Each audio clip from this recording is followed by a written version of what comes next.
орлогыг ер нь биш олсон орлогыг яаж зохистой зарцуулах уу гэдэг дээр л ухаалаг зарцуулах уу гэдэг дээр л их анхаардаг хүн.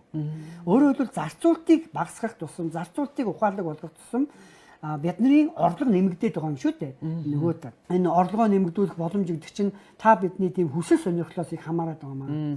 Тэгэхээр та үнэхээр одоо юу гэдгийг өөрөө сэтгэл санаа өөдрөг явъя гэвэл нэг өрхийн төсвөө бичих нь маш чухал юм аа. Бичиж явах явц чинь танд гоё амьдралын гоё ухаанууд гараад ирнэ. Гол нь эхлэх хэрэгтэй. 2000 оны 9 сарын 26-ны 16:00 гэсэн байх шүү. Эхлэн орлого зарлага бүртгэх боллоо. 4385 төгрөг байна гэж.